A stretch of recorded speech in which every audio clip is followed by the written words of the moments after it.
Stoat Operations Manager for Te Korowai Waiheke.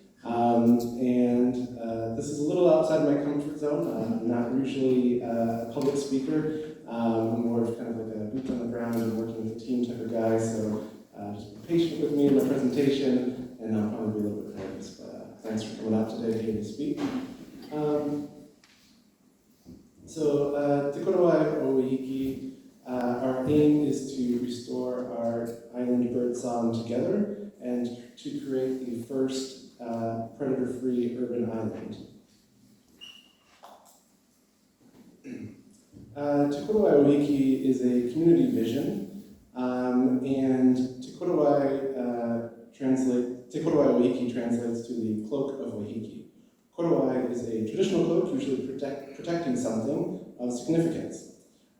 This one will belong to the island itself. Korowai is made of weaving threads together, which is reflective of the many people and organizations involved to come together in the program, working together towards a shared aim.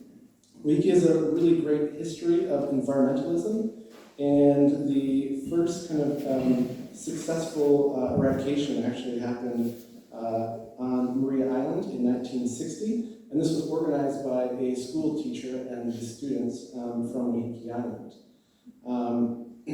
This project that we are working on together has been founded on decades of predator control, and more than 60% of the island inhabitants participate in controlling predators, and there are close to 1,000 volunteers participating in different community groups on the island.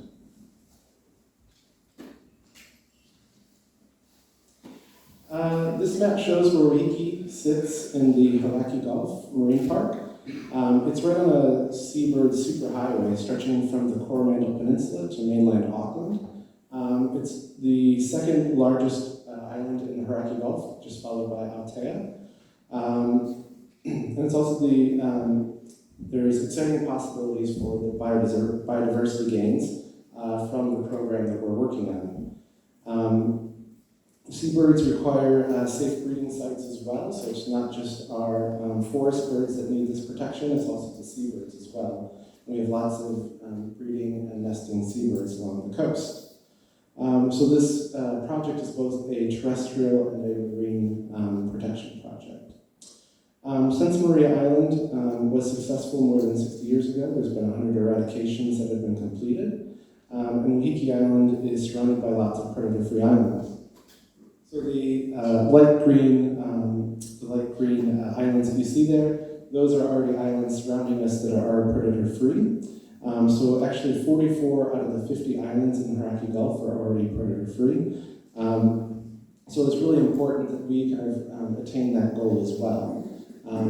It'll give us the opportunity to kind of prevent predators that are living on Waiheke Island from invading some of the islands around us, but then also it'll be easier to kind of keep it in that status once we kind of get to that point. So on Waiheke Island, we have a population's gone up a little bit since I made this slide, but we have about 9,200 residents, and about 65% of the population live there full time. There are about another 35% that are part-time residents, and people just coming over for holiday homes. But it swells to more than 50,000 people on a busy summer day living on the island. We also receive about 1 million tourists a year, so it's really important we kind of communicate these messages to all these people that are coming to Waiheke Island. More than 60% of the people that live on the island are involved in community projects controlling predators. And we have about 1,000 volunteers in community groups, just not doing backyard control, but just in community groups that are working on controlling and eradicating predators. There's about 98% support of the project, so we have lots of support from people living on Waiheke, so it's a really great opportunity to do this mahi on the island. It is a people project, so people are at the center, and they're our biggest challenge, but also our biggest opportunity when this project is going through. Some of the things that they contribute with is reporting stoat sightings, donating rabbit for bait, providing goods and services pro bono, such as communication and legal advice, So their work really leads to a big difference for the project. On the island itself, there's a wide variety of habitats, including coastal forest, inland forest, regenerating forest, wetlands, rural areas, both pasture and horticulture. We have urban areas as well. And you can kind of get a feel of the amount of private land on the island. So that's all the uncolored land that you see, but there's also a lot of Auckland Council land, dock land, and other reserves on the island as well. We use a custom CRM, so kind of customer relationship management tool to manage all the data regarding these landowners. So this is kind of like land access with gate codes, contact information for those landowners, so mobile numbers and emails, so we can kind of communicate to them. Because it is really important that we kind of, again, bring these people along, these landowners along with us on this journey. So it's really important, yeah, so it's really important we do that. This is a multi-species, multi-year project, so kind of like managing all these people's information is really important to the project. So what happens once you get funding for the eradication? How do you translate a community vision and a very passionate community into an operational eradication program? Kind of once your governance entity is set up, one of a lot of the community just wants you to get out and start trapping. But there's lots of things to set up before you can do that. So you need to kind of really set up your data management system so when you're out there trapping, you're able to collect all this data and just communicate this data to your team and also the community as well. And so it's really important to set up that data management system before you get started. And it's also important to plan. So really spend that time to have a strong operational plan before you get started. And really kind of work with those relationships and permissions from every landowner and partner who owns and manages the land that you'll be working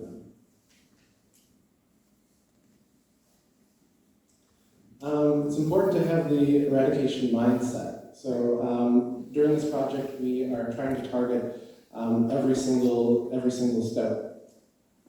So you really have to make sure that you kind of have the mindset of making sure that every single trap set is in perfect condition for the project. And it's also important to manage that data coming in properly.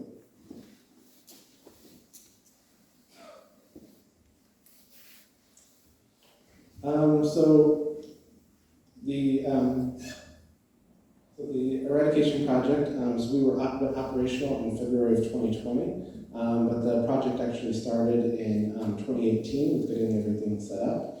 When the project first started, we were unsure if we had any other mustelids on the island. We knew we had stoats, but we weren't sure if we had ferrets or weasels.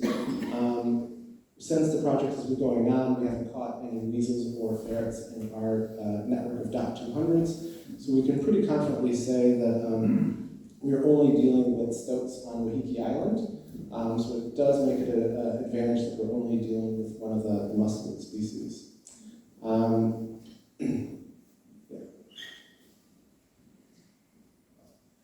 So I should have mentioned that we have about 1,600 DOT 200s across the network, which works about to one trap every 5.5 hectares. And the other thing that we're working on is we're still in the eradication phase.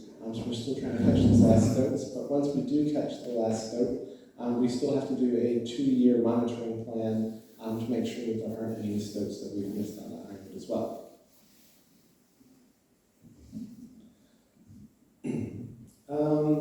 So as well as the indirect support for the project, the community are really involved in this project. Just over 60% of the traps are monitored or are managed by Te Korowai or Waiheke staff. The rest are managed by a range of private staff, contractors, volunteers, including some staff from large farms, contractors, and volunteers. This is really a community project that we're working on. And there's also a regional park with staff and volunteers for that park as well. So we really have to make sure that everybody's on the same page. We have lots of different people working on this eradication project. So it's really important that we kind of communicate to these people, share the data with them, and make sure that we're all working towards that common goal. So each of these dots on this map represent a trap. So you can kind of see the 1,600 traps across the network. So we really rely on the DOC 200 traps. We use a mix of single set and double set DOC 200s. And each of the, it'll be a little bit hard to tell on the slide, but each of these center dots represents a different delivery partner. So again, there's different community groups on the island, our own trappers, local iwi, and volunteers, farmhands, all working together on this. The little halos around those center dots, those just kind of let me know as the organizer which ones still need to be done in this trap run. So for our traps during the winter, we're servicing those traps every 3 weeks. During the kind of like shoulder seasons, the spring and autumn, at that point in time, so like right now, we're servicing those traps every 2 weeks. We're rebaiting them with fresh rabbit and real egg.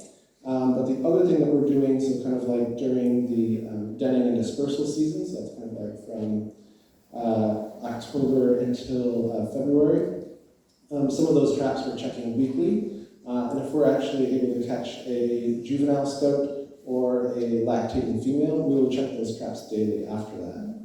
We'll also infill our traps in the network with alternative traps. So if we have stoat sightings or pickups on our trail cameras, we will infill with alternative traps. And that's a mixture of different live traps, so mostly Holdens and Edgars, cat cage traps. Then we'll also use good nature traps as well. It's just something as an alternative. If they're used to our just normal trap boxes, we'll kind of give them alternatives to kind of go into as well. The team has to be very flexible to accommodate the different needs and approaches. We have to find ways to ensure the delivery standard is consistent across the entire island with a robust data management system. And this really helps us kind of retain all this amazing data.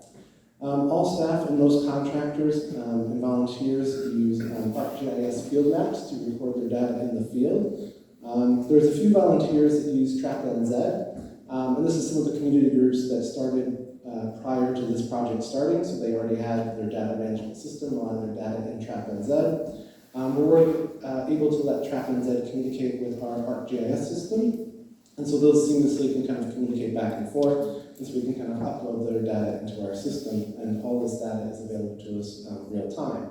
So if this was the actual dashboard, you'll be able to see those halos turning green as trappers are checking them in the field. So it's really great to help us kind of keep track of where people are in the field as well. There's a handful of volunteers and farmhands that are a little bit less tech savvy, and they are entering their data into like Excel sheets or just basically clicking me a text and saying that they checked their traps. We just kind of reached a sort of agreement with them that they're sending me their data within a week of when they're collecting it. So it's a little bit slower than real time, but it's still good to get that data, and we still have that data pretty soon after they collect it. So we have the customized ArcGIS system and data management system that was created to allow us to create our CRM, so to kind of monitor or to keep track of all the landowners. And operational aspects of the Stoat eradication program are recorded in one central database. So all this data that we are collecting is in one location. The system includes data as wide-ranging as stoat sightings, and then some of the outcome monitoring that we do, so like 5-minute bird counts. And then we also keep track of trap maintenance records as well, so when we do our trap audits, we keep track of all that information in there as well. And also health and safety incidents as well.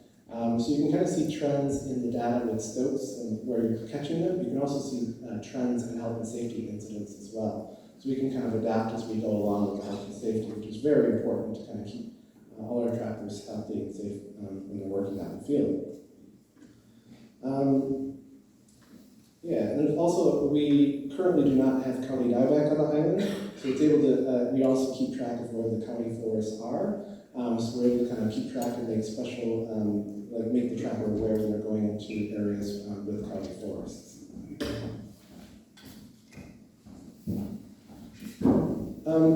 So I just want to point out one thing real quick. You'll notice that underneath the trap catch data, that it says trap services instead of trap checks.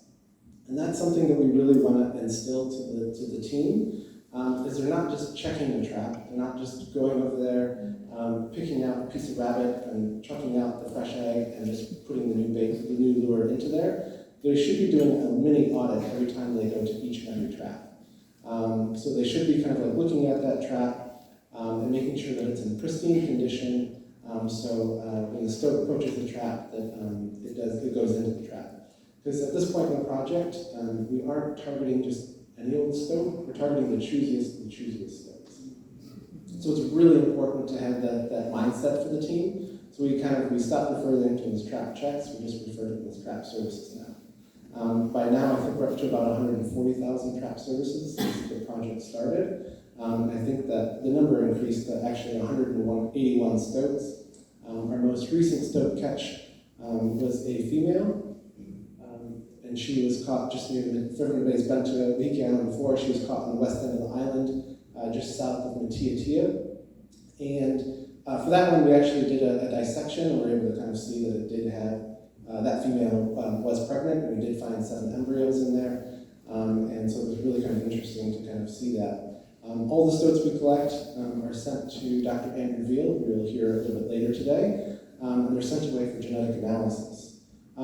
This information helps us in multiple ways. One of the ways is that we're able to kind of determine, get a rough estimate of the number of breeding females still left on the island. Because we'll show you later today how we can make the family groups with the stoats that we catch, so we can kind of determine which female gave birth to which juveniles and come up with an estimate of the number of breeding females still left on the island. I think the rough estimate that we had from the previous year is we had anywhere from 2 to 4 breeding females still left on the island. The thing is, if you miss one female, then you have to start all over. So it's really important that you target those stoats. So that's why when we do catch those juvenile stoats, we'll go out there and check those traps daily in that area, because a lot of times those siblings will follow them into the trap. So it's really important to kind of do those daily checks to clear those out, so we can kind of catch all the juveniles from each litter. I think in one of the litters we caught 7 different juveniles from the same litter, and in another one we caught 5 as well. And we caught both of the females that gave birth to those litters, so we're pretty excited about that.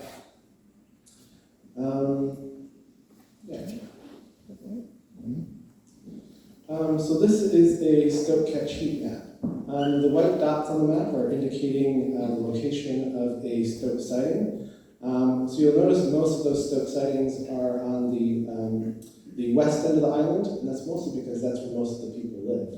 So that's mostly where our eyes are, and that's mostly where the people are reporting the stoat sightings.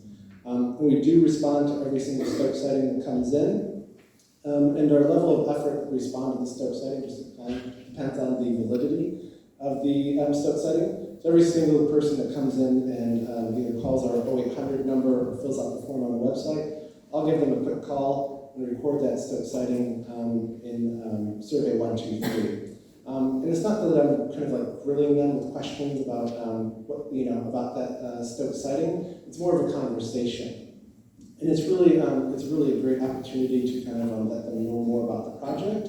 And if they describe the stoat, we had one of our more recent stoat sightings, somebody called me up and said they saw a large black stoat crossing the road, and that doesn't really sound like a stoat to me. So we kind of like talking to other people in the area, we found out that there was a litter of kittens born in the area, which we think was probably a kitten instead of a stoat. We still want to make sure that we do respond, because to that sighting, so we put out trail cameras in that area, and we actually did pick up a small black cat picked up on the trail camera, so we kind of feel confidently that that was probably a cat and not a stoat. We still want to confirm that, because we are at such low numbers. We do have to take every stoat sighting seriously. And the other thing you kind of notice is the stoat catches are pretty spread out across the island. But we do have a really high concentration of stoat catches near waterways. So it kind of varies slightly, but between 90 and 95% of our stoat catches are within 100 meters of the coast or a waterway across the island. So looking at this, so again, it's really important to kind of record this data and accurate locations of your traps, because we're able to pull this information out. So that we had a lot of anecdotal evidence from our trappers on the island saying that they kind of noticed that, oh, it seems like I'm catching a lot more stoats in like these areas around the coast or like around this wetland. And it's important to kind of like to listen to that and kind of like confirm that, and you can kind of adjust the way you're going about things going forward. So that's why we're checking all those traps within 100 meters of the waterways like once every week during the summer.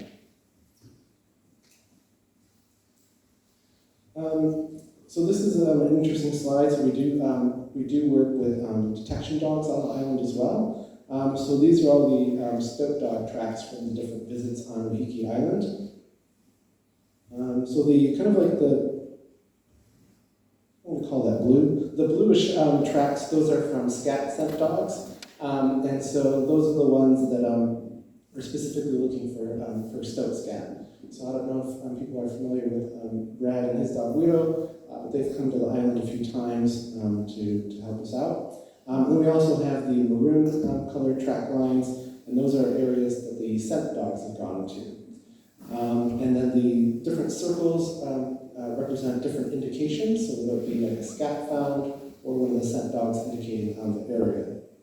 We do have a stoat dog in training currently, that's a really valuable tool that we found that helps us kind of like determine what areas to target for these alternative traps, because we have to be very specific when it comes to those and try to find those lines in the bush where they're running through after we have stoat sightings. So this slide here kind of like shows all this data coming together and the importance of this data being collected. Previously we had Andrew Veal indicate that there was, so this is kind of like the Rangi Hoa area, or kind of near the Gulf Coast, if anybody's familiar with Waiheke Island. And Andrew Veal had indicated this was an area of interest for us based on the stoat genetic data. He had determined that we had caught some of the juveniles from a den in this area in the late spring, early summer, but we had not caught the female or the male that were from those juveniles. So we decided that it would be a good place to send the dogs. So again, you see those same kind of trails from the detection dogs. And so we had 4 dogs spend 3 days looking for in this area for scent and scat. They did indicate in a few different areas around there. So Brad and Guido's dog, they found 2 different small scats. We also had a scent dog indicate on a wood pile. Trail cameras were deployed at that log pile where that dog indicated at. And you can't see it very well. There's a little tiny stoat on that wood pile up there. So we did kind of find that that there was a stoat kind of like hanging out that wood pile where that dog indicated at. And after that, we added additional live traps. We added holding traps.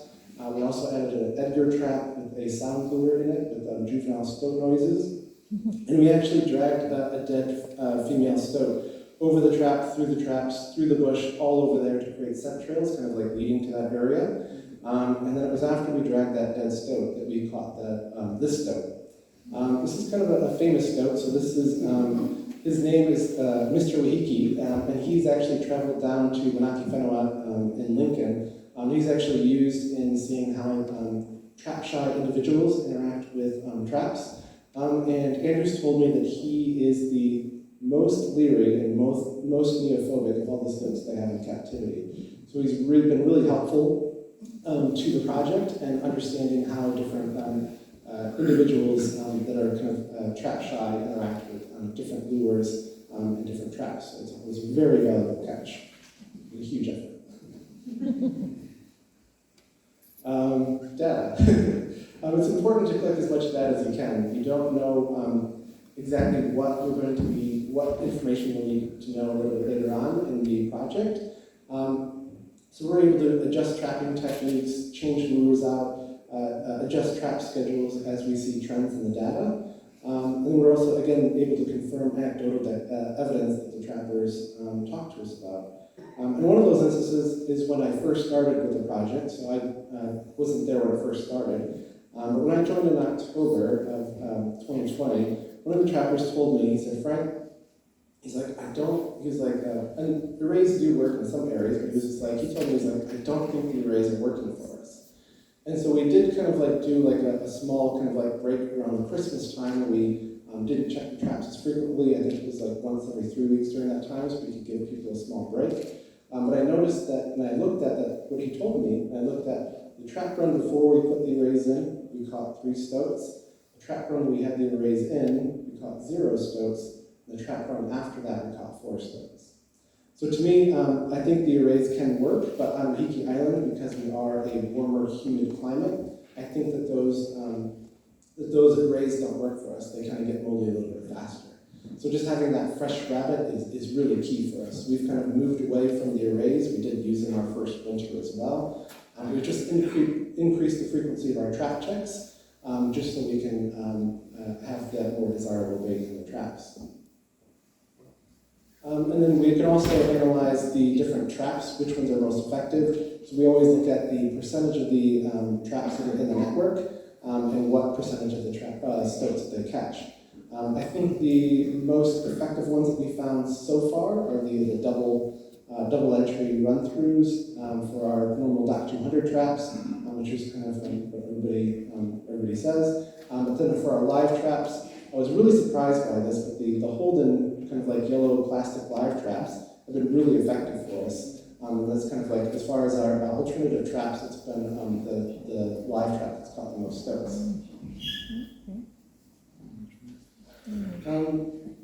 So it's important to kind of bring along everybody along the journey. So it's important to share all this data that you're collecting and let the community know and the trappers know the importance of collecting it.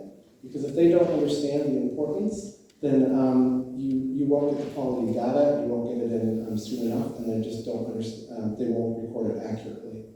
So for the project, we send out weekly operational memos to all the different trappers and a lot of the people involved in the project. So in that weekly operations memo, we'll talk to them about updates in lure changes and when they should be checking, they're servicing their traps. We also, so then the most recent one we put out, all the different trappers are going to be putting stoat bedding in their traps. So we found that as an effective lure. It's very hot commodity and hard to come by, but we have found that that is a really effective lure for us. So then we're going to be putting that in all of our traps coming up. And then the also thing we kind of like input information in there about stoat sightings. So kind of keep everybody aware of where to kind of keep their eyes out for stoats and things like that as well. And we also kind of talk about the stoat catches. Share data with them about the weight and the size of the stoat, if it's male or female, and then just approximate age of the stoat. It's a little bit easier to tell those things in the springtime if it's a juvenile or adult. We share all this information with them. We also have quarterly operational meetings where we usually bring in a guest speaker. So in that bottom left-hand corner, that was when Andrew Veal came and talked to the teams and shared with our team the stoat genetic data that he collects. So it was really great to kind of like share all this information that we're collecting with all the people doing mahi on the ground. We also bring people in to just kind of teach different people about different aspects of the projects. We kind of bring different speakers in when we have those ops meetings. It's really important to the success of the project. For the property owners, it's really important to share this information with them as well. So they're allowing us access to their private land to service these traps.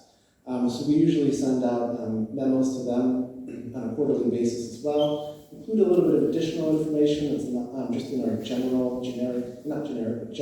newsletter. And just kind of let them know about more of like the trapping intricacies that they'd be more inclined to know about. One of the big campaigns that we started this previous springtime was our stoat sighting campaign, which has been extremely successful. It not only gets the word out about the program, but also allows us to respond to the stoat sightings.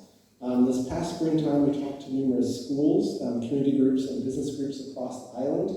And most of those talks resulted in a stoat sighting. We had anywhere from teachers to bus drivers to local taxi companies and wine tour associations come and report stoat sightings. So it's really great to kind of like let them know about the project, but let them know about the importance of reporting the stoat sightings. Kind of communicating what point of the project we're in as well. So a lot of people heard about the project kicking off in 2020, but it's important to kind of tell them where we're at in the project now. And during that kind of denning and dispersal season, it really was effective, and about 50% of the stoat sightings that came in resulted in a stoat capture. We always kind of communicate to them afterwards that we caught a stoat. We never tell them it's the same stoat that they saw, because they do move quite large distances. We always tell them that increased effort from their stoat sighting, when it does happen, resulted in a stoat catch, and kind of gets everybody really excited as well.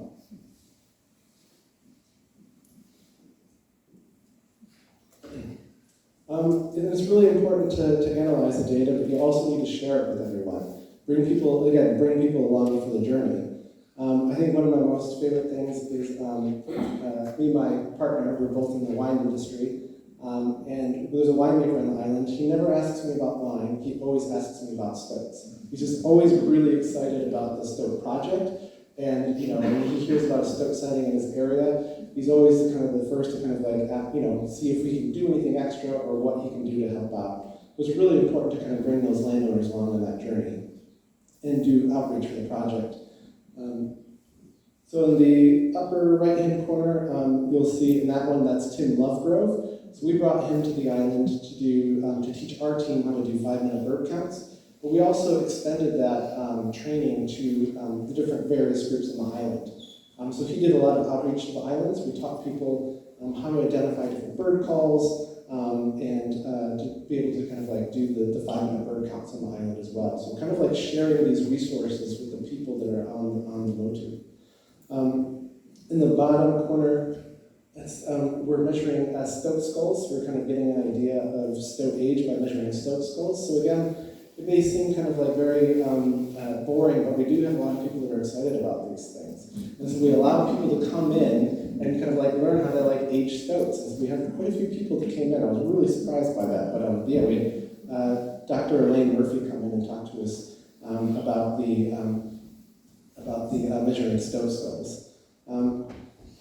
We have this little cake up there. So that was a cake that was baked by one of our staff members when they were really excited when we got to 100,000 trap services in the project. So you can kind of see those boots on the cake and then the little stoats. And it was just something that they were just really excited that like the amount of kilometers that we walked to kind of put in all that work. And then just baked a cake that day when we kind of reached that point. And it's really great just to share that with the team. So that gets to most of my talk about stoats. I'm briefly going to talk about rats. So we are kind of like investigating the rat side of the project, see if we can eradicate rats on Waiheke Island. And so we're just starting that project and doing we're doing some work on that now to see if we can do an island-wide rat eradication. So the first trial that we did was kind of like at Kennedy Point. So this is where the car ferry comes in, if you're familiar with the project.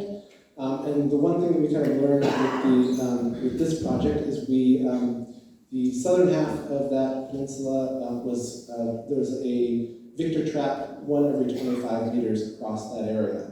And in that area, and then on the top of that, you'll see a little band on the top. And in that area was our buffer area where we had bait stations in that area with different color glow-in-the-dark bait. So we could kind of see if the rats were kind of like coming through that area and being caught in those Victor traps. And it proved to us that the Victor traps were a very effective control tool, but they didn't eradicate the rats in that area. Other things we learned from this project was that the cliffs in that area are very difficult to work on when it comes to putting out bait stations and trap stations. And we also found out that the rats are breeding all year round on Waiheke. The other trial that we did, this is previous winter, so the winter of 2022, was seeing that if we could eradicate rodents by using just bait. So we used Brodificum in the traps, In the core, which is the yellow area, in that area we had a bait station again every 25 meters. And then we had the buffer area in that light blue area around that. And again, a bait station every 25 meters. I think it was after 6 weeks, we had no bait intake in the core. So we put out heaps of monitoring devices after that, so chew cards, wax blocks, trail cameras, everything like that, and we didn't see. We had 2 incursions in that area, and that was because the tip was included in that yellow area as well, and so then it was people kind of, where we had rats kind of like brought into the tip. It was really interesting because you could see those rats that interacted with every single bait station that they came to right when they got to the tip, and they were kind of, we didn't see them after that, so we did have 2 incursions in that area, but it was really interesting. The other really cool thing that we had in that area, in that yellow area, is we had mangroves. One of the very kind of like MacGyver-ish people that we have on our team, Phil, he designed floating bait stations to kind of go up and down the tide in that area as well. I'll show you a picture of that. So these are the floating bait stations that he designed, and the really kind of like amazing thing about these floating bait stations, made with all recycled materials. So the bamboo was just kind of like harvested from the island. The plywood in that picture was something that he had found at the tip, and then it was just old plastic milk jugs that kind of floated up and down with the tide. And then there's old PVC that we had from the previous little experiment that we did that he repurposed to make those floating bait stations. So I think it was only after a few weeks that we had no more bait take from there, but we did see rats kind of like going through the mangrove trees and hopping onto those bait stations and taking up bait. So really kind of cool. And this is the trial that's going on right now in Onaroa. So Onaroa is the main town on the island, and then they're currently doing a similar study with bait stations every 25 meters in that core area, and they have the buffer area in yellow on the edges. So that trial is currently going on, and we're still kind of collecting lots of data. So again, you can kind of see with all those bait stations, there's heaps of amount of data. Those bait stations are being serviced once every week. And just putting out new fresh bait. So there's heaps and heaps and heaps of data when it comes to all this. It's really important to kind of manage your data. But it's all about the results. So it's really amazing. So then, again, it was mentioned before, but I grew up in Michigan, and we don't have any parrots in Michigan. So when I first moved to Waiheke Island and I heard that we have parrots living on Waiheke Island, I couldn't believe it. So I was just kind of going through the bush and trying to find these kaka, And it was really difficult for me to see them initially, and it took me like a few tries to actually see them, but now they're everywhere. Every single morning I hear them roosting just outside of my house. And every time I hear them kind of like waking up, I'm just thinking to myself, they're saying thank you to all these people that are putting, all this hard work. And, they screech really loud at 5 in the morning, but still they're saying thank you. So it's really cool to kind of like to hear them say thank you to the team that's giving us maki. We've also seen Korimaku come back to the island as well. They've just been kind of reintroduced themselves, and there's been sightings and different people that have heard those, and kakariki as well. So I'm really trying hard to see kakariki on the island. I haven't seen them yet, but there has been photographic evidence of them being there. So there was somebody that's gone out and taken pictures of them. There's been a few different people that have heard them on the island as well. So it's really exciting to kind of see these native birds just thriving on the Motu. We have the opportunity of so many other different bird species to come back to Waiheke. We have all these predator-free islands around us, and so if we can kind of get to that point where we eradicate stoats and rats on Waiheke Island, we have a really great opportunity for all these different birds to reintroduce themselves. So this is, this is a photo of Alistair McDonald. So he's that ex-Waiheke school teacher who recently passed away, unfortunately, but he was reunited with 2 of his students that were part of that eradication on that island all those years ago. He's still really excited about what he did and the legacy that he left. And I think we have the opportunity to kind of leave a similar legacy. So. Well, thank you very much.